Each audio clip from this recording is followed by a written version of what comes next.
You ever have one of those mornings where the universe just decides to put on a show for you and you're the only one in the front row? That was me.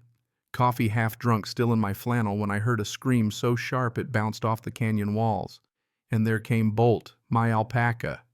Yep, you heard that right. My alpaca parading back to the barn like a conquering hero, a ripped-up designer purse swinging from his teeth. If that's not a headline moment, I don't know what is.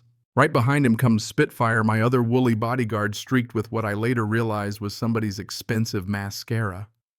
And then, like a bad omen, I hear Karen, the type, screeching about assault and lawsuits from the far end of the pasture, dragging her poor little Pomeranian and leaving a flip-flop behind like some Cinderella gone rogue. Here's the thing.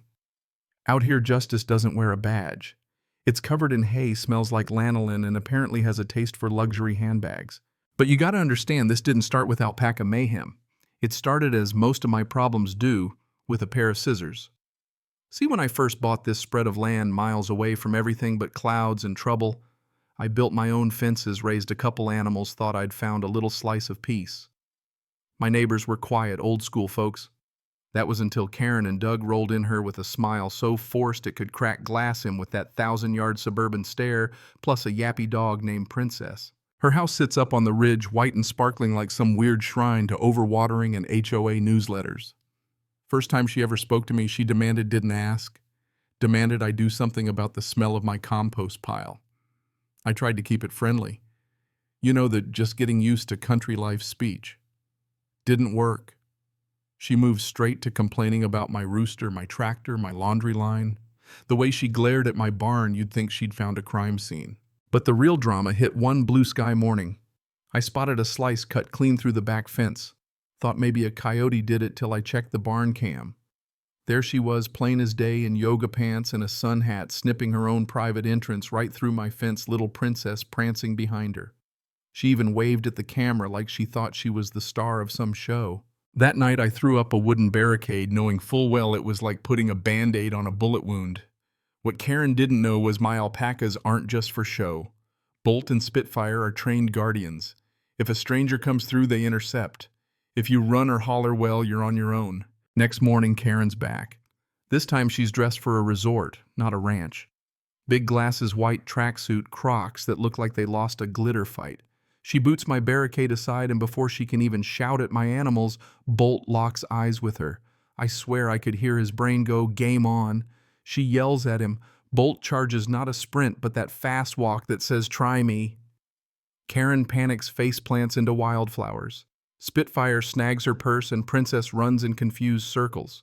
Karen's shrieking about animal cruelty while my alpacas parade around like they just won the rodeo. I just stood there, coffee in hand, grinning like a fool, watching the chaos.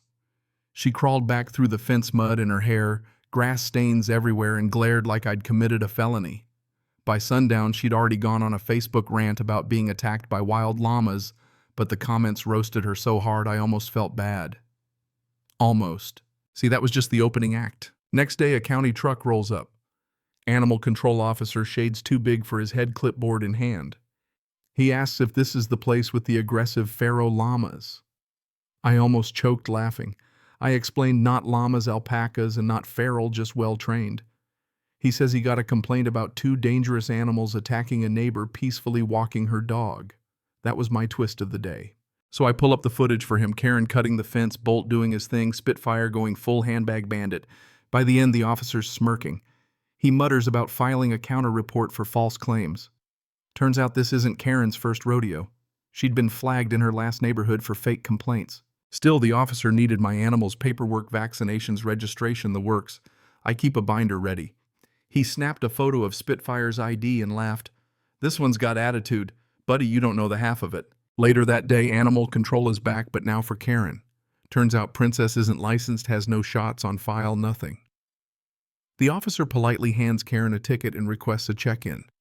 Karen insists Princess is a certified emotional support animal. The officer explains that doesn't put you above the law.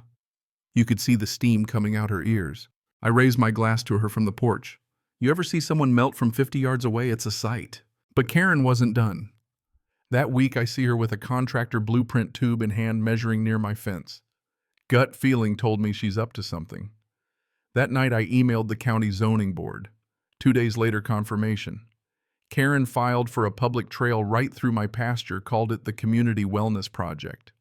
Claimed my land once had an old easement from the 1940s. Nice try. I sent the county every deed, fence bill, and livestock permit I had. She tried anyway.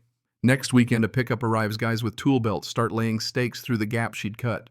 I walk over, keep it civil, tell them they're on private land. They pause, and right then, Bolt and Spitfire roll in. The contractors look down, realize they're ankle deep in fresh alpaca dung. They gag and leave.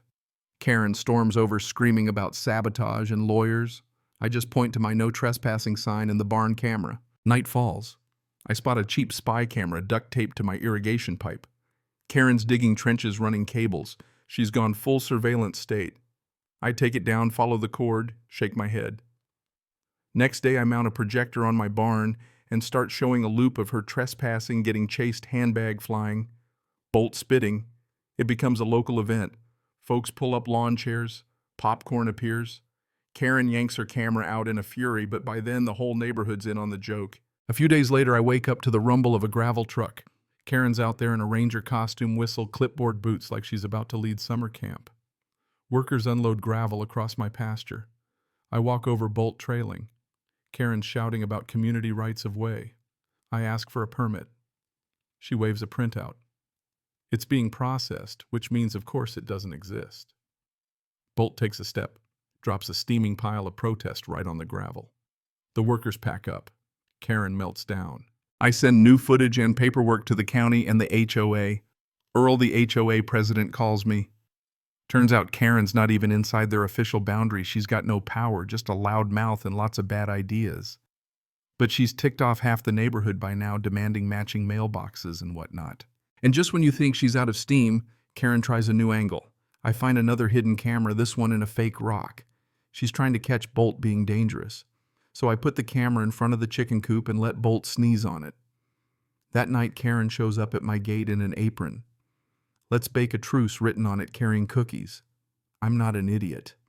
I feed one to my neighbor's dog. He sniffs and walks away like he's been insulted. Smells like it's laced with something, maybe CBD oil, maybe worse. I bag it as evidence. But instead of pressing charges, I have a little fun. I add captions to the barn projector: Day 1, the scissors strike. Day 4, gravel of deceit. The crowd grows. Karen calls the sheriff, claims harassment by projection.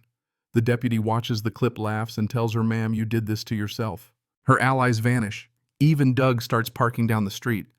But Karen's got one last meltdown in her. Late one night, she tries to weld my alpaca gate shut. Portable welder gloves, muttering under her breath. The weld doesn't hold. Next morning, Bolt pushes the gate open like it's nothing. But now I've got her on camera, clear as day. Property damage, animal endangerment, false complaints, authorities get the whole package. 2 days later, Karen's cited for trespassing, vandalism, animal tampering, filing false reports. The HOA launches a vote to remove her from any committee. She's now officially a community outcast. After that, she goes dark for a while. No sign of her or Princess. But peace never lasts. One morning, I get a bright orange envelope zoning complaint for hosting unauthorized events. Karen filed it using a screenshot from my projector nights. Joke's on her, I'd already gotten a special use permit for livestock training events. I send it to the county with a note. Here you go. That week's livestock seminar draws more folks than ever.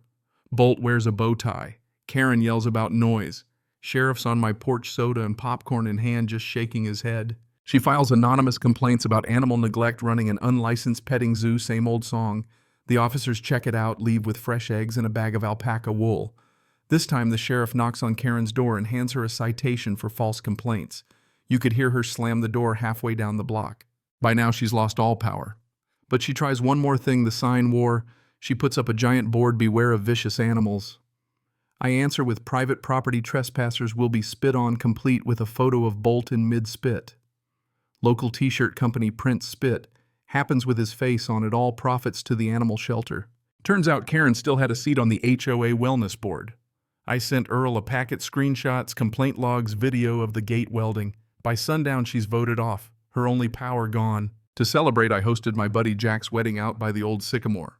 String lights, bluegrass band, Bolt in a bow tie. Karen storms out, phone waving, yelling about disturbing the peace.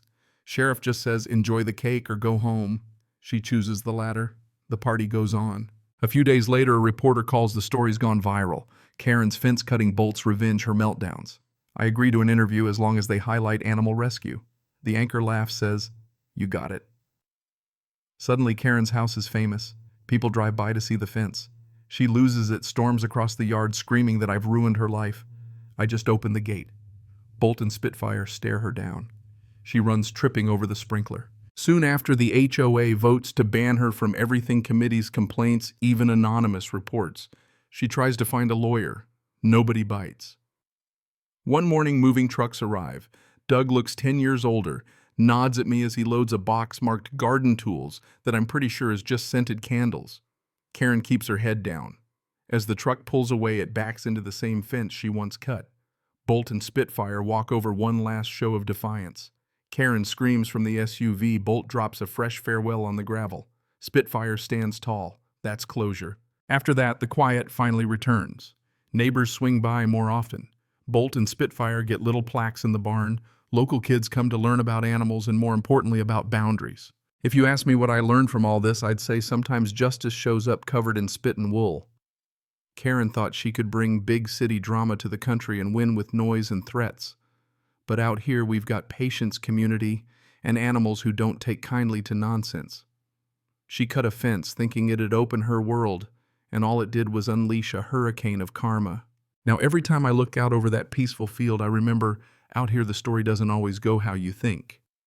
And sometimes when you try to cut corners, you get bit back.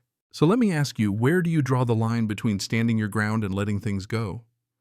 Ever had a neighbor try to bulldoze your peace and found yourself in a battle you never asked for? Drop your story in the comments. I read them all. And hey, if you got an alpaca, give them an extra treat from me. They've earned it.